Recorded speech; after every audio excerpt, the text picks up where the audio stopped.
Hello, my name is Amanda Deering, and this is my Tableau submission for strategic management and decision making. So, this is the interactive dashboard based off of the data provided about the airplanes and the airlines. And as you see here, we have three different interactive options. We have this top one, which is a bar graph. We have this is like a little scatter plot and a line graph as well. And then to the right over here, we have our key.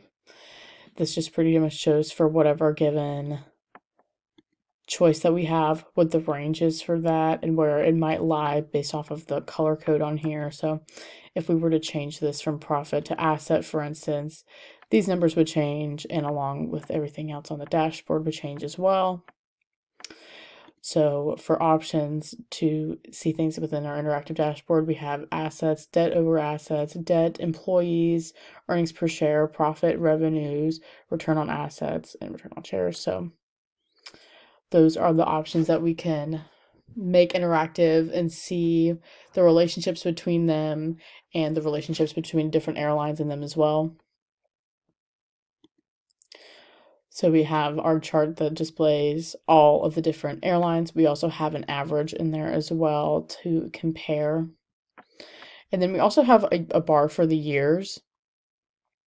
That way you can set it from a range, the 2016 to 2019. Doesn't go beyond that, but within this range, you can edit the length. So say you want to look at only 1 year, 2019, or throughout the entire provided period we have here. So the first thing I want to look at is profit by debt. I think this one's really interesting because you could see how the different airlines utilize their debt or potential long-term investments and whatever debt they might have taken out to pursue those. Based off of the amount of profit that they've been able to receive from that. So I think this sheet 3, really exemplifies that really well. We see, for instance, that you don't need to be profitable in this industry and accrue debt comparatively. For instance, Delta Airlines, they have the highest profit, as we could see here, of all of the airlines, and they are third highest debt. So that kind of shows you how they leverage their debt into profit making. But at the same time, while they're the third in debt, they are not quite at the maximum by a long shot. They're just under, I would say, 50% of what the maximum is here with American Airlines.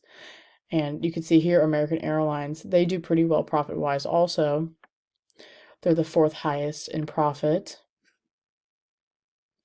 However, they've accrued a lot of debt along the way. And as you can see through the Delta Airlines, that kind of shows you they might not have been using their debt in the most efficient way. If you look here at United Airlines, I would say they have the most centered profit by debt and how they're utilizing that compared to Delta Airlines and American Airlines.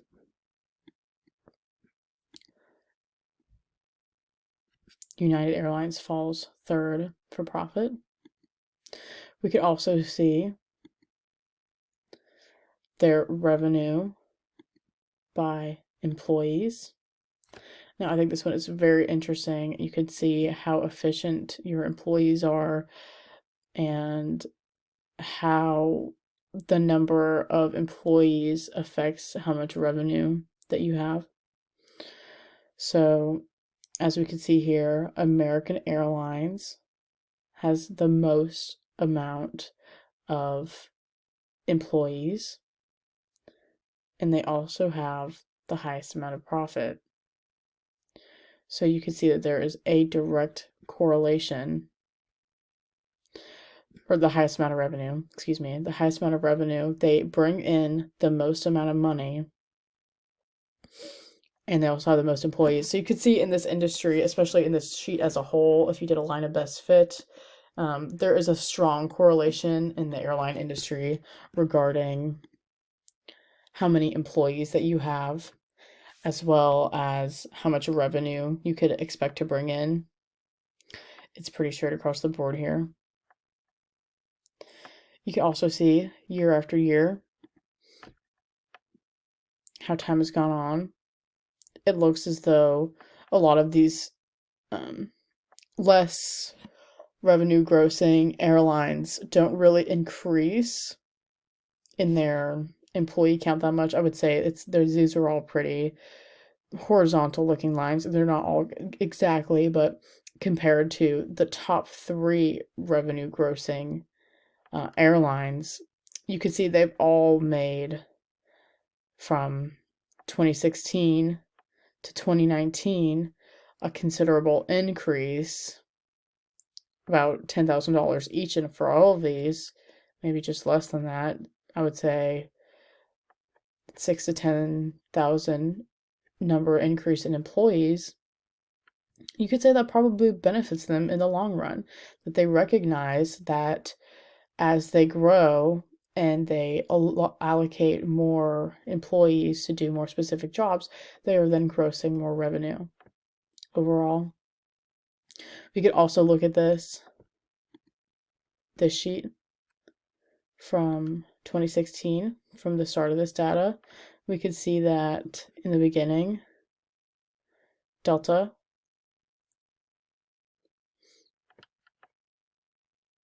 did not have the highest profit compared to American Airlines.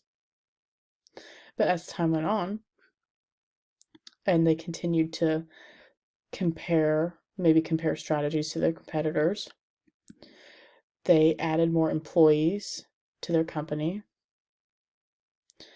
And as time went on,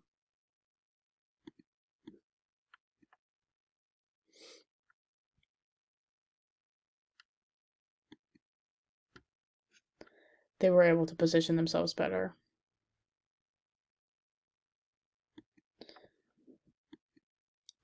The last one I want to look at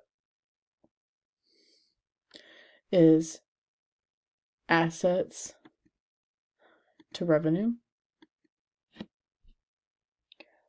I feel like this is especially important in the airline industry because I would say airplanes and anything in this industry is very costly.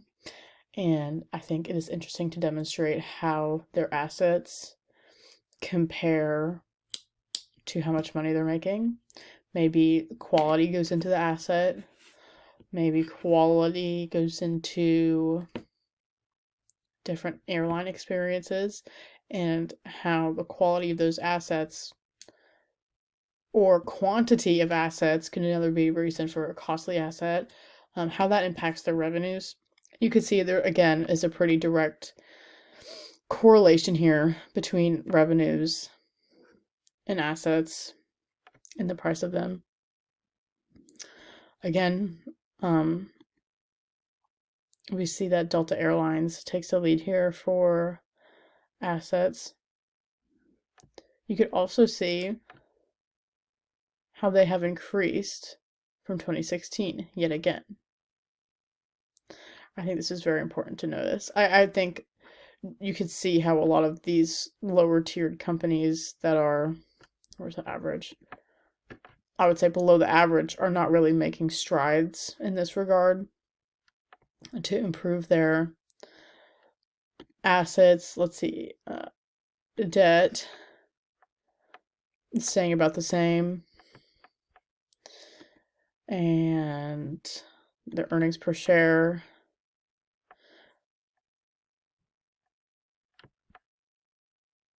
have a different impact as well compared to these industries, such as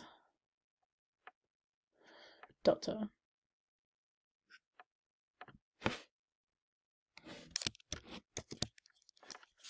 So thank you for watching my citizen data science submission for strategic management and decision making.